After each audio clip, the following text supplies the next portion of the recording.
सभी को good morning. आज तारीख है 19 जनवरी 2024। आज का करंट अफेयर स्टार्ट करते हैं इस क्वेश्चन के साथ।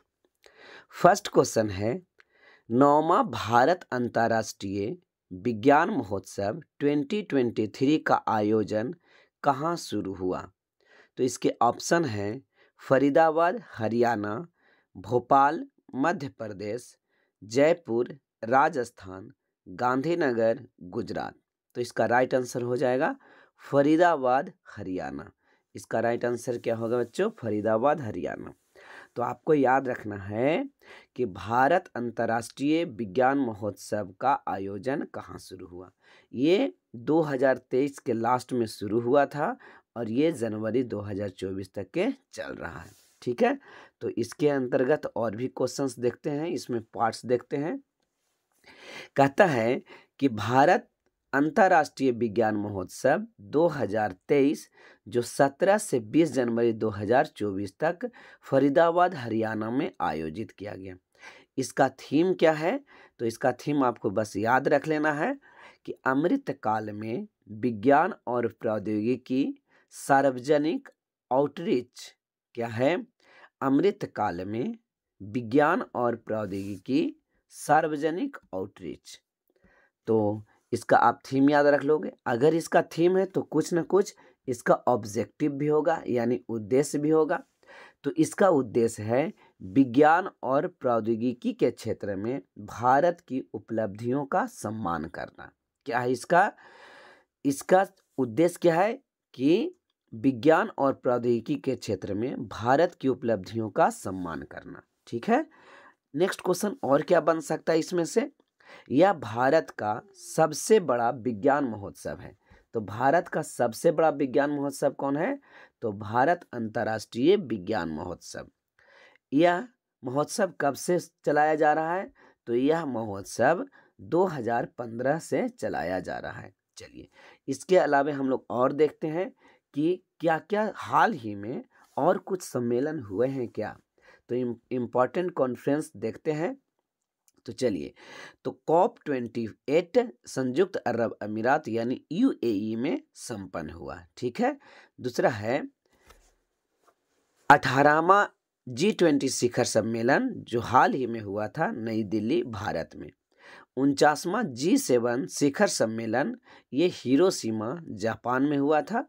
ठीक है, 15वां ब्रिक्स शिखर सम्मेलन दक्षिण अफ्रीका में किया गया है और 6ठा बिम्स्टेक शिखर सम्मेलन ये थाईलैंड में किया गया है। ठीक है, नेक्स्ट क्वेश्चन है आज का, ग्लोबल फायर पावर के अनुसार सैन्य क्षमता के मामले में भारत का कौन सा स्थान है? तो ग्लोबल फायर पावर इसका मतलब ये होता है कि किस देश का पहला सबसे शक्तिशाली सैन्य क्षमता में बात करें तो पहला स्थान किसका है, दूसरा स्थान किसका है, तीसरा स्थान किसका है और हमारा भारत का स्थान इसमें कितना है? किसके अकॉर्डिंग? तो सैन्य क्षमता के अकॉर्डिंग। ठीक है, तो भारत का इसमें ऑप्शन है पहला, दूसरा, तीसरा, चौथा। तो इसका राइट आंसर हो जाएगा बच्चों चौथा। तो इसका राइट आंसर क्या हो जाएगा? फोर्थ यानी चौथा। चलिए, तो नेक्स्ट देखते हैं। तो याद रखिएगा, ग्लोबल फायर पावर के अनुसार यह एक एजेंसी है जो देशों की रेटिंग जारी करता है कि कौन सा देश कितना ज़्यादा शक्तिशाली है सैन्य दृष्टिकोण से। ठीक है, तो ये जो जारी करता है इसका तो याद रखिएगा ग्लोबल फायर पावर। और भारत का स्थान कौन है? 1। तो पहला स्थान इसकी बात करें तो पहला स्थान अमेरिका का है, दूसरा स्थान रूस का है, तीसरा स्थान चीन का है, चौथा स्थान भारत का है और पांचवा स्थान दक्षिण कोरिया के हैं।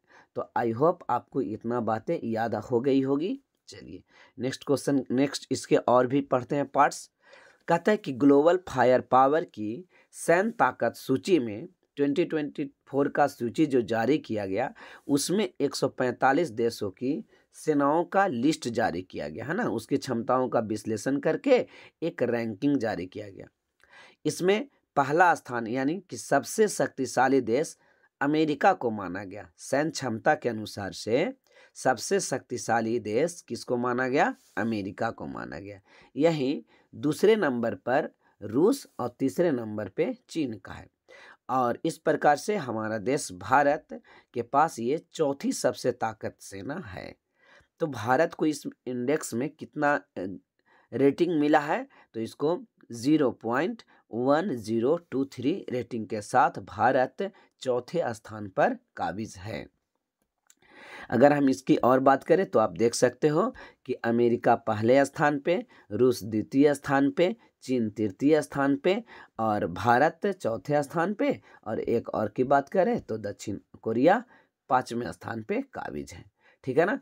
तो कहता है, और इसमें पॉइंट अगर देखें कि भारत की पारामिलिट्री फोर्स की संख्या कितनी है, तो 25,27,000 है। और भारत की अगर क्षमता की और बात करें, एक तो पैरामिलिट्री फोर्स की देख लिए, दूसरा कि इसके पास टैंक कितने हैं, तो 4641 टैंक है, ये आपको याद रखना है। इसके पास लड़ाकू विमान कितने हैं, यानी फाइटर एयरक्राफ्ट कितने हैं, तो फाइटर एयरक्राफ्ट 606 है। तो कहता है इस लिस्ट में 60 से अधिक पैमाने को आधार बनाया गया कि एक इसमें कितना उसका स्थान है, इसमें कितना स्थान है। अब अगर बात करते हैं तो अमेरिका को सबसे पहला स्थान अगर मिला है, तो सबसे कम यानी सबसे कमज़ोर सेना किस देश की है, तो सबसे कमज़ोर सेना भूटान की है, जो एशिया कॉन्टिनेंट का यह एक देश है। ठीक है।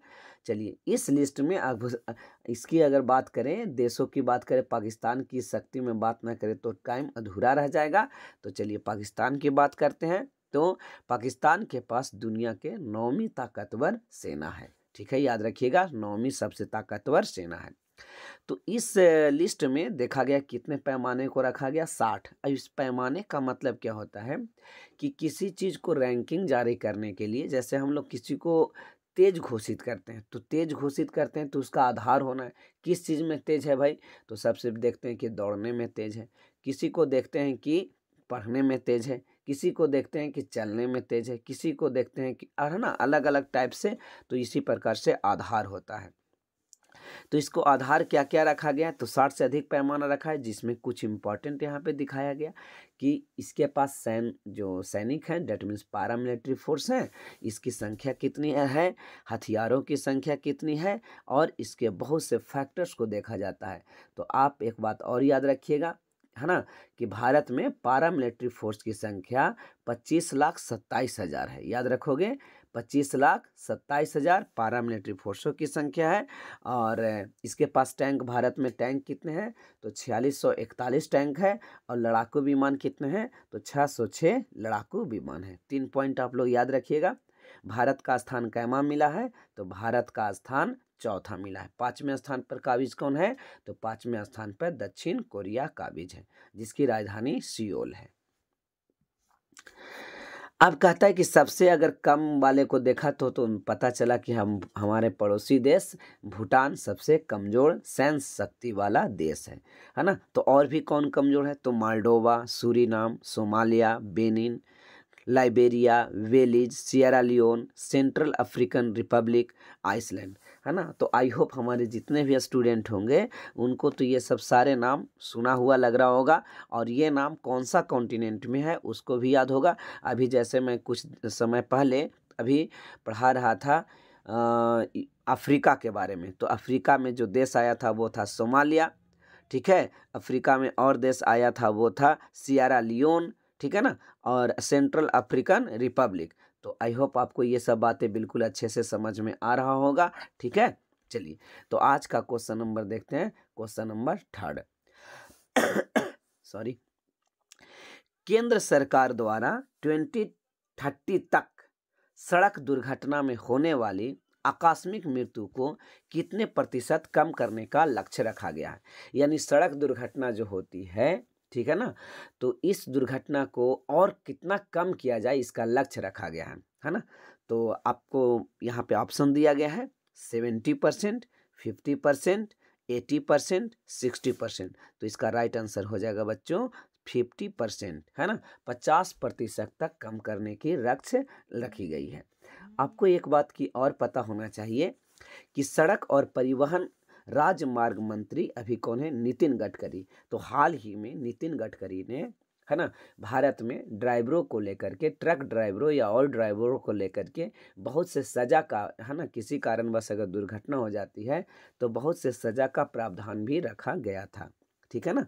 तो अभी तो यहाँ तो हमें ये पढ़ना है कि कितना प्रतिशत तक मृत्यु जो होती है, आकस्मिक मृत्यु, इसको कम करने की लक्ष्य रखा गया है। तो 50% लक्ष्य रखा गया है। ठीक है ना।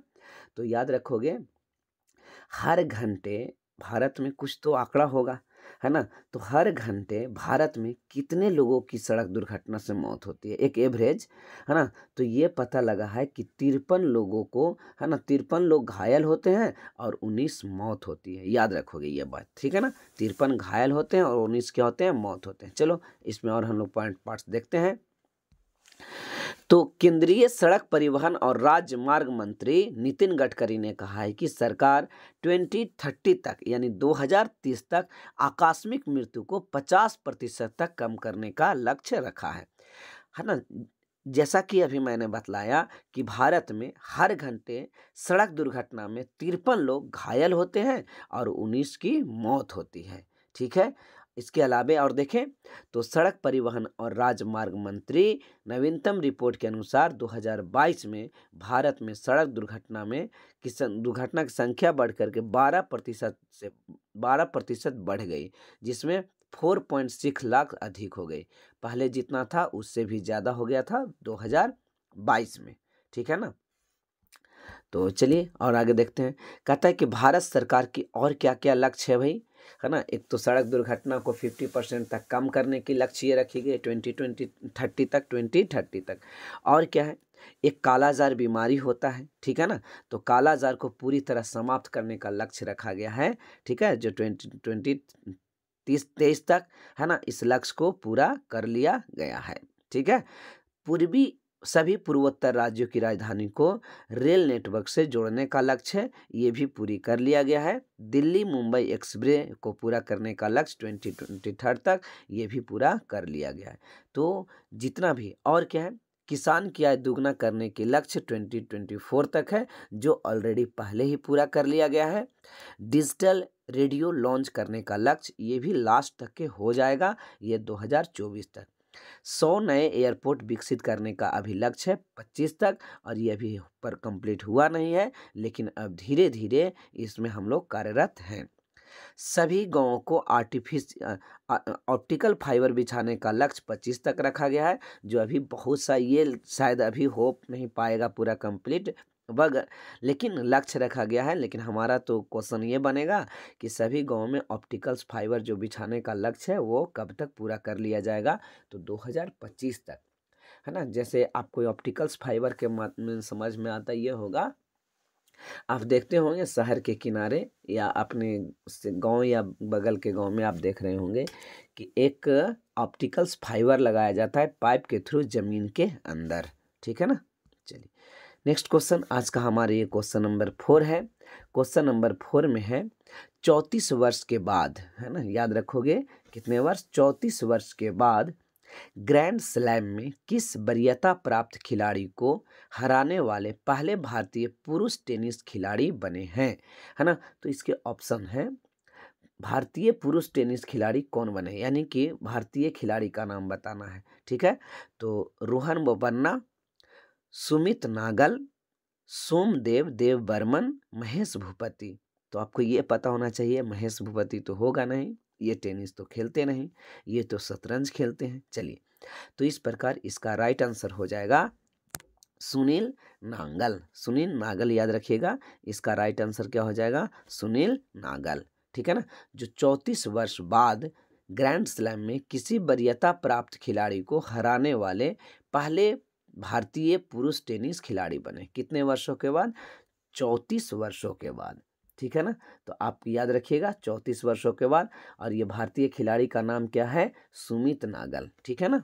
चलो देखते हैं इसके और आगे इसका इंपॉर्टेंट पॉइंट्स। कहता है कि भारत में टेनिस खिलाड़ी सुमित नागल 35 वर्षों में ग्रैंड स्लैम में किसी वरीयता प्राप्त खिलाड़ी को हराने में काबिल हुए हैं।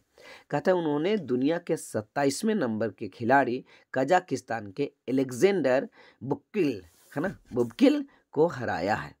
बुबलिक को हराया है। याद रखिएगा, ये अलेक्जेंडर ये कहाँ के थे, तो ये अलेक्जेंडर बुबलिक ये कजाकिस्तान के खिलाड़ी हैं। कहाँ के खिलाड़ी हैं, तो ये कजाकिस्तान के खिलाड़ी हैं। ठीक है ना। अब आपको ये पता होना चाहिए कि हमेशा ओपन ऑस्ट्रेलियन ओपन होता है, फ्रेंच ओपन होता है, विंबलडन होता है और यूएस ओपन होता है, तो ये आपको बहुत इम्पॉर्टेंट है। तो ऑस्ट्रेलियन ओपन सबसे नवीनतम ग्रैंड स्लैम टूर्नामेंट है। इसकी स्थापना 1905 में हुई थी और ये जनवरी में मेलबोर्न में आयोजित होता है ना। हर वर्ष जनवरी में कहाँ होता है, मेलबोर्न में। हमने ऑस्ट्रेलिया कॉन्टिनेंट भी पढ़ा चुका हूँ, तो उसमें आपको मेलबोर्न पता होगा, है ना। तो कमेंट बॉक्स में लिखिएगा कि मेलबोर्न किस देश की, किस राज्य की, ऑस्ट्रेलिया के किस राज्य की राजधानी थी, मेलबोर्न, है ना। और लिख दीजिएगा एडिलेड भी किसकी राजधानी थी, पर्थ किसकी राजधानी थी, ब्रिस्बेन किसकी राजधानी थी। तो ये सब आप लिखने की कोशिश कीजिएगा, जिससे एक बार रिवीजन हो जाता है। ठीक है, तो याद रखोगे कि ऑस्ट्रेलियन ओपन की शुरुआत 1905 में हुई थी और ये हर वर्ष जनवरी में मेलबोर्न में होता है। ठीक है ना। तो ऑस्ट्रेलियन ओपन में पुरुष एकल में ऑस्ट्रेलियन ओपन में सर्वाधिक नोवाक जोकोविच जो 10 बार जीते हैं, याद रखिएगा। और महिला वर्ग में सर्वाधिक मार्गरेट कोर्ट ने 11 बार जीते हैं, जिसमें 4 बार इसमें ओपरा एट्रा ये बातें की गई है। आगे देखिए, तो इस प्रकार आपको ये पता होना चाहिए, जब ग्रैंड स्लैम की बात हो तो वर्ल्ड में ग्रैंड स्लैम 4 बार होती है ना। हर देश हर वर्ष 4 बार ग्रैंड स्लैम प्रतियोगिता होता है, जो टेनिस के क्षेत्र में होता है। किस क्षेत्र में होता है, टेनिस के क्षेत्र में। तो प्रथम ग्रैंड स्लैम ऑस्ट्रेलिया में ही होगा जनवरी में, ठीक है ना। फिर फ्रेंच ओपन होगा, फिर विंबलडन होगा और यूएस होगा। तो ऑस्ट्रेलियन ओपन जो है ग्रैंड स्लैम टूर्नामेंट, ये ऑस्ट्रेलिया में खेला जाता है, जो अभी मैंने बतलाया था। और किस जगह पे खेला जाता है ना, तो ये मेलबोर्न में होता है। कहाँ होता है, मेलबोर्न में होता है। फिर फ्रेंच ओपन कहाँ खेला जाता है, तो ये फ्रांस में खेला जाता है। विंबलडन कहाँ होता है, तो इंग्लैंड में होता है। और यूएस अमेरिका में होता है। ठीक है ना। पिछले साल के अगर विजेता की बात किया जाए 2023 में जो चारों कंप्लीट कर लिया गया था, है ना, जिसमें आपको पुरुष एकल विजेता नोवाक जोकोविच जो सर्बिया के खिलाड़ी हैं, नोवाक जोकोविच। दूसरा भी में यानी फ्रेंच ओपन भी इन्होंने ही अपने नाम किया था, ये भी सर्बिया मतलब सर्बिया के खिलाड़ी। कार्लोस अल्कराज स्पेन के खिलाड़ी हैं और नोवाक जोकोविच सर्बिया। तो आप इसको कोड ऐसे याद रख लो, नोवाक जोकोविच, कार्लोस अल्कराज और नोवाक जोकोविच। ठीक है ना, एक बार आप इसको ध्यान में रखिएगा, तो ये क्वेश्चन आपको आ सकता है। ठीक है, तो इस बात को ध्यान में रखिएगा। क्या क्या नाम था, पुरुष एकल विजेता नोवाक जोकोविच जो सर्बिया के खिलाड़ी थे, नोवाक जोकोविच। दूसरा भी फ्रेंच ओपन भी। और तीसरा विंबलडन जो विंबलडन किसने जीता था, ठीक है ना, तो विंबलडन कार्लोस अल्काराज ने जीता था। किसने जीता, कार्लोस अल्काराज ने जीता। और यूएस ओपन नोवाक जोकोविच जो सर्बिया के खिलाड़ी हैं, इन्होंने जीता। चलिए, तो आज का ये क्वेश्चन नंबर 5 देखते हैं। किस भाषा को भारत की 9वीं शास्त्रीय भाषा बनाया गया है। किस भाषा को भारत की 9वीं शास्त्रीय भाषा बनाया गया है।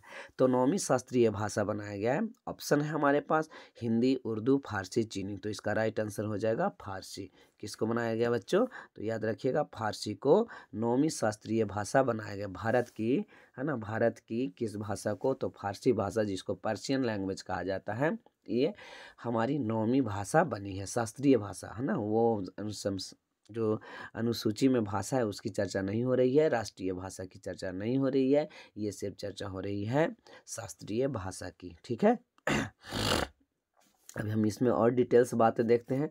तो अभी हमारे तत्काल विदेश मंत्री कौन है, एस जयशंकर ने घोषणा की कि भारत सरकार की नई जो शिक्षा नीति है, जिसके तहत फारसी को भारत की 9वीं शास्त्रीय भाषाओं में से, है ना, इसको शामिल किया जाएगा। किसमें किया जाएगा, 9वीं शास्त्रीय भाषा में शामिल किया जाएगा। तो अब यहाँ पे बात है, आधिकारिक तौर पर भारत की संविधान की 8वीं अनुसूची के तहत अब तक 6 शास्त्रीय भाषाओं की पहचान की गई थी, है ना। लेकिन यहाँ पे 2020 में नई शिक्षा पद्धति जो लागू किया गया था, जिसके अनुसार से फारसी पाली और प्रकृति को भी संरक्षित किया जाना चाहिए, इसकी बात करते हुए। और यहाँ पे 9वीं भाषा इस प्रकार से 6 पहले थी और 3 लागू कर दिया गया। कौन कौन? फारसी, पाली, प्राकृत। फारसी, पाली, प्राकृत। आपको फारसी तो याद होगा, है ना।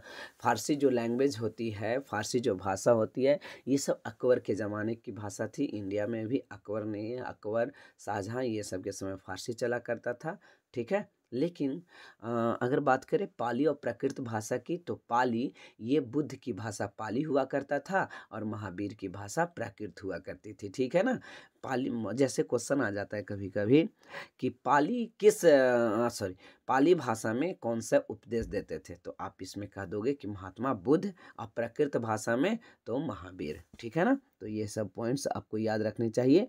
तो भारत में पहले 6 शास्त्रीय भाषाएं थी, जो अब बढ़ करके 9 शास्त्रीय भाषा हो गई है, जिसमें इंक्लूडेड अभी हाल ही में क्या किया गया है बच्चों, तो हाल ही में फारसी, पाली और प्राकृत, ठीक है ना। तो अब ऐसा दिमाग में जब आता है तो पहली शास्त्रीय भाषा कौन थी, तो याद रखोगे कि पहली शास्त्रीय भाषा तमिल था। पहली शास्त्रीय भाषा कौन था, तो तमिल था, याद रखिएगा इस पॉइंट को। चलिए नेक्स्ट इसमें और पढ़ते हैं कि भारत की शास्त्रीय भाषा की अगर चर्चा की गई तो 6 शास्त्रीय भाषा थी। अच्छा, यहाँ पे दे दिया गया है कि 2004 में पहली शास्त्रीय भाषा बनी थी, जिसका नाम था तमिल। क्या नाम था? तमिल। तो तमिल भाषा को पहली शास्त्रीय भाषा की दर्जा दिया गया था। तो 6 और शास्त्रीय भाषाएं, जिसमें है तमिल है, संस्कृत है, तेलुगु है ना, कन्नड़ है, मलयालम है, उड़िया है। ओके, फिर से एक बार रिपीट कर लेते हैं। तमिल, संस्कृत, कन्नड़, तेलुगु, मलयालम, उड़िया, फारसी, पाली, प्राकृत, है ना। अब आप यहाँ पे वीडियो को पॉज करके और 9 भाषा बोलने की कोशिश करेंगे, जिससे आपको याददाश्त शक्ति भी है बढ़ेगी, ठीक है ना। तो अभी भारत में 9 शास्त्रीय भाषा को दर्जा दिया गया है, ठीक है। चलिए कुछ संविधान का जो फैक्ट्स है उसको हम लोग देखते हैं। तो अनुच्छेद 14 क्या कहता है, तो अनुच्छेद कहता है 14, आर्टिकल्स 14 कहता है इक्वालिटी बिफोर लॉ, यानी कानून के समक्ष समानता। अनुच्छेद 32 कहता है संवैधानिक उपचारों का अधिकार। कुछ कुछ इम्पोर्टेंट है, बाकी तो हम लोग इस क्लास में डिटेल्स देखते ही हैं, ठीक है ना। जब पॉलिटी स्टार्ट होगा तो सारे अनुच्छेद को डिटेल्स देखा जाएगा, ठीक है। चलो तो इसको आप लोग याद कर लो कि 44 में क्या है, तो नागरिकों के लिए समान नागरिक संहिता, यानी कि uniform civil code for the citizen. क्या ये हमारी 44 अनुच्छेद में चर्चा कर लिया गया है। ये डीपीएसपी का पार्ट है ना, नीति निर्देशक सिद्धांत का पार्ट है। अब इसे लागू करने की बात हो रही है, तो अभी आप देख ही रहे हों कि कितना ज़्यादा आतंक इसके चलते मच रहा है, ठीक है ना। अनुच्छेद 124 का कहता है सर्वोच्च न्यायालय की स्थापना। 24 के अनुसार क्या है, सर्वोच्च न्यायालय की स्थापना। और 48 क्या है, भारत के नियंत्रक महालेखा परीक्षक, यानी comptroller and editor general of India. इसकी चर्चा हम लोग कर लेंगे, ठीक है। चलिए तो आज का ये क्वेश्चन नंबर 6 देखते हैं बच्चों। क्वेश्चन नंबर 6 है, उत्तर प्रदेश में सौर ऊर्जा संचालित नाव किस नदी में चलेगी? क्या बात है, उत्तर प्रदेश में सौर ऊर्जा संचालित नाव, यानी नाव को भी सौर ऊर्जा से चलाने की बात हो रही है। ये किस नदी में चलेगी, है ना, गंगा नदी में। अब उत्तर प्रदेश है तो उत्तर प्रदेश में गंगा नदी भी है ना। उत्तर प्रदेश में यमुना नदी भी है, सोन नदी भी है, सरयू नदी भी है।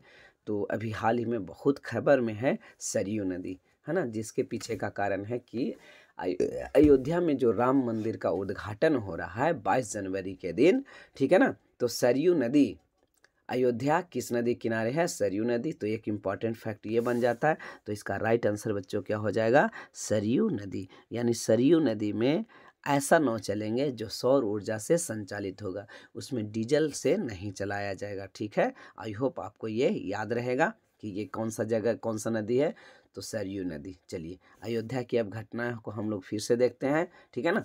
कि अब इस प्रकार से आप बगल के फिगर में आप बोट देख रहे हैं कि ये बोट है, एक नाव है, और यहाँ पे सोलर पैनल लगा हुआ है। यहाँ पे बोट में क्या लगा हुआ है बच्चों? तो यहाँ पे सोलर पैनल लगा हुआ है। और ये सोलर पैनल उससे ही यह क्या इलेक्ट्रिसिटी प्रोड्यूस होगा और नाव को चलाया जाएगा, है ना। बैटरी रखा होगा। अयोध्या में सरयू नदी पर, किस नदी पर, तो सरयू नदी पर यूपी की पहली सौर ऊर्जा संचालित नाव लॉन्च की गई है। यानी उत्तर प्रदेश की ये पहली संचालित, इसके पहले भी और जगह हो चुका है। और देखते हैं इसका पहल यानी कि ये कब से स्टार्ट, इसका इनिशिएटिव क्या था, तो अयोध्या को एक मॉडल सौर शहर में बदलना और टिकाऊ परिवहन को बढ़ावा देना, ठीक है ना। तो याद रखोगे इसका क्या उद्देश्य है कि अयोध्या को एक मॉडल सौर शहर में बदलना, है ना। ज़्यादा से ज़्यादा इलेक्ट्रिसिटी कंज्यूम करने के लिए जो इलेक्ट्रिसिटी प्रोड्यूसर होते हैं, जैसे हाइड्रो पावर होता है, थर्मल पावर होता है, तो इस प्रकार से इसको हम लोग सोलर पर कन्वर्ट करेंगे और जो फ्री का एनर्जी यहाँ से मिलता है उससे सारा काम करेंगे। इसमें थोड़ा लिथियम आयन बैटरी ये महंगा कॉस्ट आ जाती है, बाकी सब आसानी से हो जाता है। क्लियर है। तो UPNEDA ने सौर नाव विकसित की है। इसके नियमित संचालन की योजना का रूपरेखा तैयार कर ली गई है। इसमें कितने लोग बैठेंगे, तो इस नाव में लगभग 30 यात्री बैठने की क्षमता होगी, ठीक है ना। और ये नया नाव घाट से कहाँ से स्टार्ट होगा, है ना। तो ये कहाँ से स्टार्ट होगा, तो नया घाट से स्टार्ट होगा। ये जो नाव है वो नाव नया घाट से स्टार्ट होगा, ठीक है।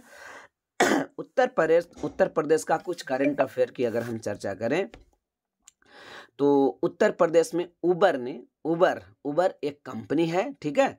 उबर ने अयोध्या में EV ऑटो रिक्शा सेवा शुरू की है।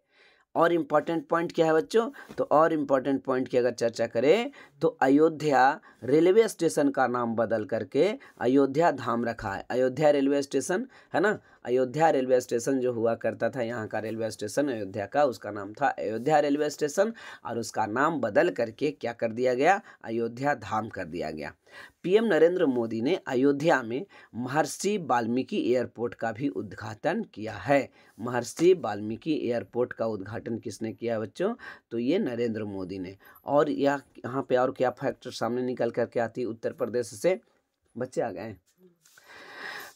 उत्तर प्रदेश का करंट अफेयर अगर बात करें तो अयोध्या में सबसे लंबी सोलर लाइन स्थापना का विश्व रिकॉर्ड भी बनाया है। एक तो आपने उत्तर प्रदेश के अयोध्या नगरी में ये देख रहे थे कि यहाँ नाव भी अब किससे चलेगी, तो सोलर पैनल से चलेगी। अब आप यहाँ और क्या देख रहे हैं कि अयोध्या ने तो एक वर्ल्ड रिकॉर्ड बना दिया है, किसके लिए, सोलर लाइन स्थापना। किस ढंग से आप देख रहे हो कि सोलर लाइन लगाया गया है, ये विश्व रिकॉर्ड है। और देखते हैं, कहता है कि यूपी सरकार योगी आदित्यनाथ ने आपदाओं के पूर्व चेतावनी के लिए राहत वाणी केंद्र का शुभारंभ किया था। ये मैंने पहले करंट अफेयर में ही पढ़ा चुका हूँ। लखनऊ भारत का पहला AI शहर बनेगा, आर्टिफिशियल इंटेलिजेंस शहर लखनऊ बनेगा। यह आपको पता होना चाहिए, बहुत इंपॉर्टेंट है। आज का क्वेश्चन नंबर 7 देखते हैं।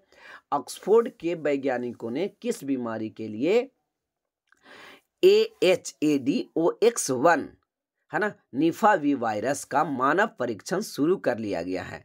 तो इसके ऑप्शंस हैं कोविड-19, मलेरिया, डेंगू, निपाह वायरस। तो इसका राइट आंसर हो जाएगा निपाह वायरस। याद रखो बच्चों, इसका राइट आंसर क्या होगा, निपाह वायरस। क्लियर है। निपाह ऑक्सफोर्ड के वैज्ञानिकों ने, ठीक है ना। चलो, अब ऑक्सफोर्ड के वैज्ञानिकों कहने का मतलब क्या है, ये निपाह कहाँ पे खोज किया गया है, ऑक्सफोर्ड कहाँ पे है, तो ऑक्सफोर्ड इंग्लैंड में है। क्लियर है। कहता ऑक्सफोर्ड के वैज्ञानिकों ने ये निपा वायरस की खोज कर लिया, मानव का परीक्षण भी शुरू कर लिया। यह निपा वायरस के लिए पहला मानव टीका होगा, है ना। यह फर्स्ट मानव टीका होगा किस वायरस के लिए, निपा वायरस के लिए। इसका परीक्षण 18 से 55 वर्ष की आयु के व्यक्तियों को शामिल होंगे, इसको दिया जाएगा। ये निपा वायरस क्या है भाई, उसके बारे में जाओ। तो यह एक जूनोटिक वायरस है, यानी कि इसके माध्यम से ये फैलते जाता है, ठीक है ना। एक से दूसरे, दूसरे से तीसरे में ये फैलते जाता है। अब ये होता कैसे है भाई, तो चमगादड़ और सुअर जैसे जानवरों से इंसान में फैल जाता है। जैसे कोई जानवर सुअर कुछ खाया और उसको इंसान भी खा लिया, चमगादड़ कुछ फल को खाए और उसको इंसान भी खा लिया, तो उसमें छिपे होते हैं निपाह वायरस और जो हमारे शरीर में फैल जाते हैं और ये संक्रमण होता है, एक व्यक्ति से दूसरे व्यक्ति में ये फैलते जाता है। इसका लक्षण क्या है कि निपा वायरस का लक्षण क्या है? तो निपा वायरस का लक्षण है बच्चों सिर दर्द, उल्टी जैसी लगना, सांस लेने में तकलीफ और चक्कर आना। तो आप ऐसी जब परिस्थिति हो, ऐसे सिम्टम्स नज़र आए, तो इस प्रकार से जब सिम्टम्स नज़र आए तो आपको क्या करना चाहिए, है ना, नज़दीकी डॉक्टर से सलाह लेने की ज़रूरत होती है कि शायद ये निपा वायरस का केस तो नहीं आ गया। मानव पहला मामला 1998 में मलेशिया के सुगई में गांव में, कहाँ पे, मलेशिया के सुगई गांव में निपा वायरस मिला था। याद रखोगे। आज का क्वेश्चन नंबर 8 थोड़ा क्वेश्चन फास्ट करते हैं बिकॉज हमारे इंस्टीट्यूट में बच्चे पढ़ने आ चुके हैं, ठीक है ना। तो 2 से 3 मिनट में ख़त्म करूँगा। आज का ये 8 नंबर क्वेश्चन है मवेशियों का त्यौहार कनुमा किस राज्य में मनाया गया? मवेशियों मतलब जानवर का त्यौहार जिसका नाम है कनुमा। जानवर का त्यौहार जिसका नाम क्या है बच्चों? तो इसका नाम कनुमा है। ये किस राज्य में मनाया गया कनुमा? तो ये कनुमा मनाया गया ऑप्शन है असम, उड़ीसा, तेलंगाना, पश्चिम बंगाल। तो इसका राइट आंसर मेरे प्यारे बच्चों हो जाएगा तेलंगाना। यानी कहाँ मनाया गया? तो तेलंगाना में। कौन सा त्यौहार? तो याद रखिएगा मवेशियों का त्यौहार है कनुमा। याद रखोगे। ओके, अब चलिए हम लोग देखते हैं तेलंगाना में किस ढंग से ये त्यौहार मनाया जाता है। तो तेलंगाना में, है ना, ये आंध्र प्रदेश, तेलंगाना, ये आदि जगहों पर ये मनाया जाता है, ठीक है ना।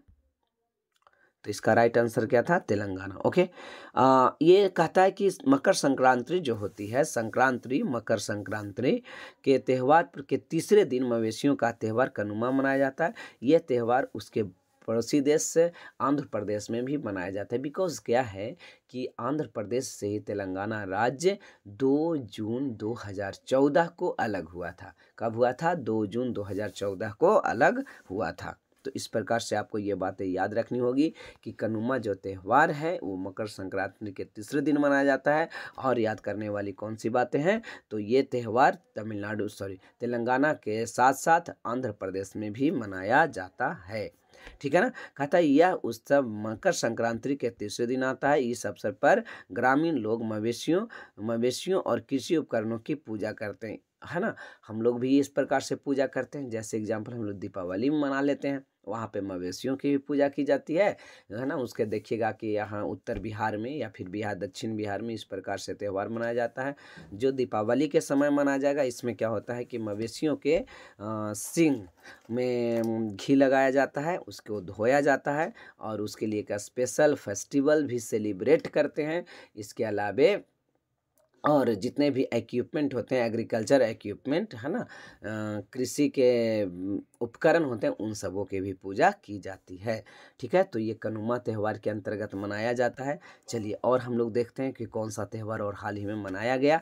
कहता है कि भारत में फसल त्यौहार कौन कौन से हैं? तो फसल त्यौहार के मामले में बैसाखी को कौन नहीं जानता, है ना। जो पंजाब और हरियाणा में जब फसल कटता है तो ये चीज़ मनाया जाता है। तो इसी का त्यौहार, तो खुशियाँ मनाने के लिए त्यौहार का आयोजन किया गया था, है ना। जो जालियांवाला एक हत्याकांड भी आपको देखने को मिलता है, ठीक है ना। तो वो बैसाखी का ही त्यौहार था। फिर बंगाल, मेघालय और असम में मनाई जाती है फसल त्यौहार, ठीक है ना। कौन सा मेघालय और असम में कौन सा त्यौहार मनाया जाता है बच्चों? तो बंगाला। कौन सा? बंगाला। फिर नुआखाई उड़ीसा में मनाया जाता है। बहुत इंपॉर्टेंट है नुआखाई, याद रखिएगा। नुआखाई उड़ीसा में मनाया जाता है। और ओणम केरल में, पोंगल कहाँ मनाया जाता है? तो सब याद रखिएगा। और फिर बिशु केरल और कर्नाटक में, गुंडी पावल ये मनाया जाता है महाराष्ट्र, कर्नाटक और आंध्र प्रदेश में, ठीक है ना। चलो, तो आज का ये question number 9, Madurai jallikattu stadium का उद्घाटन किस राज्य में किया गया, है ना। तो जल्लीकट्टू एक प्रकार के मवेशी से, यानी जानवर से, जल्लीकट्टू जानवर से क्या आदमियों को लड़ाया जाता है, है ना, इसमें जानवरों को पटकना होता है और वो विजेता टीम को या विजेता आदमी को कुछ प्राइज से सम्मानित भी किया जाता है। ओके, तो इस बात को याद रखिएगा। जल्लीकट्टू तो हाल के ही खबर में भी थी, सुप्रीम कोर्ट तक इसका मसला चला गया था कि हम मवेशियों को मारने की प्रथा है, मवेशियों को हत्या नहीं किया जाए, मवेशियों को चोट नहीं पहुंचाया जाए, और ये मानव अपने कीड़ा यानी खेल का उपयोग करके मवेशियों को आघात पहुंचाता है, इसलिए ये चला गया था केस को सुप्रीम कोर्ट तक। लेकिन तमिलनाडु सरकार ने इस बात को इसलिए वहाँ पे रखा कि चूँकि ये हमारे परंपरागत फेस्टिवल है तो इसे हम मनाएंगे, और ये अभी भी मनाया जाता है। तो खैर आप याद रखिएगा। तो मैंने आंसर बतला ही दिया कि तमिलनाडु में जल्लीकट्टू स्टेडियम का उद्घाटन किया गया है, यहीं का ये फेस्टिवल है। ओके, तो आज का ये क्वेश्चन हम लोग देख रहे हैं। अब देखिए, अब तमिलनाडु की बात करते हैं। तो तमिलनाडु के मुख्यमंत्री M.K. स्टालिन, कौन? M.K. स्टालिन 23 जनवरी को नवनिर्मित मदुरै जल्लीकट्टू स्टेडियम का उद्घाटन करेंगे। आज 19 तारीख है ना, आज से 4 दिन के बाद इसका उद्घाटन किया जाएगा। अलंगनूर के पास स्थित इस स्टेडियम का पूर्व CM करुणानिधि के नाम था, और इसका उद्घाटन करेंगे। इसमें कैपेसिटी क्या रखी गई है? तो इसकी कैपेसिटी 5000 से अधिक लोग इसमें बैठ सकते हैं। ये कितने करोड़ की लागत से बनी है? तो ये 44 करोड़ की लागत से बनी है, ठीक है ना। तो इसमें बैठने की क्षमता कितनी होगी बच्चों? तो इसमें बैठने की क्षमता 5000 होगी, ठीक है ना। जल्लीकट्टू के बारे में कुछ मैं बतलाना चाहता हूँ आपको कि जल्लीकट्टू क्या है। जल्लीकट्टू तो जल्लीकट्टू एक तमिलनाडु का ग्रामीण इलाकों में एक परंपरागत खेल है। देख रहे हैं किस प्रकार से, है ना, एक टीम द्वारा इस बैल को पकड़ने और पटकने की बातें होती है ना। इतना खतरनाक बैल देखने में ही कितना डरावना लग रहा है, और इस प्रकार से बैलों से ये खेल खेला जाता है। जल्लीकट्टू देखिए, आपको मैंने बोला था पोंगल त्यौहार कहाँ मनाया जाता है? तो पोंगल त्यौहार का आयोजन तमिलनाडु में होता है, ठीक है ना। पोंगल त्यौहार का आयोजन कहाँ होता है? तमिलनाडु में। पोंगल त्यौहार का आयोजन कराया जाता है और बैलों से इंसान की लड़ाई कराई जाती है। बैलों से, जानवरों से इंसान की लड़ाई कराई जाती है। जल्लीकट्टू को तमिलनाडु का गौरव और संस्कृति का प्रतीक है। यह खेल 2000 साल पुराना है ना। तो इसलिए इसको अभी भी वैधानिक मान्यता मिल गया है कि आप जल्लीकट्टू त्यौहार बना सकते हैं, ठीक है ना। तो भारत में पशुओं का और कोई खेल है क्या? तो भारत में पशुओं के अगर खेल की बात करें तो कंबाला जो कर्नाटक में होती है, भैंसों की दौड़ होती है ना। ऊंट दौड़ राजस्थान में होता है। बुलबुल फाइट असम में होता है। बैलगाड़ी दौड़ महाराष्ट्र में होता है। ये सब परंपरागत खेल हैं। तो आज का ये लास्ट क्वेश्चन है, क्वेश्चन नंबर 10, ठीक है ना। चूँकि हमारे बच्चे आ चुके हैं पढ़ने के लिए तो मैं क्लास लेने जा रहा हूँ, इस वजह से हम ज़्यादा क्वेश्चन नहीं ले पाएंगे। तो भारत के नंबर 1 शतरंज खिलाड़ी कौन बने हैं? तो इसके ऑप्शंस हैं बच्चे, क्या है? रमेश बाबू, प्रांगनानंद, विश्वनाथन आनंद, गुकेश डी, विदित गुजराती। तो इसका राइट आंसर हो जाएगा रमेश बाबू प्रागनानंद। रमेश बाबू प्रागनानंद। तो इसका राइट आंसर क्या हो गया? रमेश बाबू प्रागनानंद। देखिए कितने छोटे बच्चे रमेश बाबू प्रागनानंद है ना। और ये शतरंज में कहता है कि चेन्नई में 18 वर्षीय, कितना वर्षीय? 18 वर्षीय शतरंज खिलाड़ी रमेश बाबू प्रागनानंद ने चीन के विश्व चैंपियन डिंग लिरेन को हरा करके विश्वनाथन आनंद से आगे निकल गए हैं, ठीक है ना। जैसे चैंपियन पहले हुआ करते थे विश्वनाथन आनंद, उनसे भी ये आगे निकल गए। वह भारत के नंबर 1 शतरंज खिलाड़ी बन गए। भारत के नंबर 1 शतरंज खिलाड़ी। पहले विश्वनाथन आनंद के बारे में हम लोगों ने पढ़ा था, ठीक है ना। अब ये कौन सा नाम, इनका क्या नाम या इम्पोर्टेंट है, बहुत याद रखने की ज़रूरत है। रमेश बाबू प्रांगानंद। रमेश बाबू प्रागनानंद, ठीक है ना। शतरंज के बारे में जानते, इंटरनेशनल चेस फेडरेशन FIDE, इसकी शुरुआत कब हुई थी? तो वर्ष 1924 में पेरिस यानी फ्रांस में हुआ था। इसका मुख्यालय बहुत पूछता है, ठीक है ना। तो इसका मुख्यालय लुसाने जो स्विट्जरलैंड स्थित है, ठीक है ना। अध्यक्ष कौन है? तो आर्कडी डवारकोविच।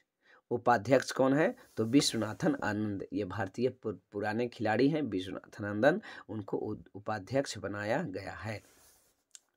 हाल ही में नॉर्वे के शतरंज खिलाड़ी मैग्नस कार्लसन ने 2023 थर्ड में FIDE क्या फुल फॉर्म क्या होगा बच्चों?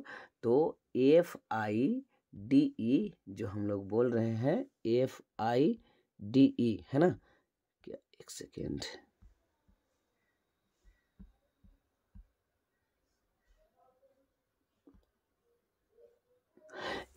हाँ क्या था, FIDE यानी इंटरनेशनल चेस फेडरेशन, ठीक है, इंटरनेशनल चेस फेडरेशन, याद रखोगे। तो आज हमारा 10 क्वेश्चन आज कंप्लीट कर लिया गया है, ठीक है ना। तो सभी को लास्ट तक के वीडियो देखने के लिए धन्यवाद। और अगर वीडियो अच्छा लगी हो तो चैनल को सब्सक्राइब करें, लाइक करें और शेयर करें अपने दोस्तों के साथ। धन्यवाद।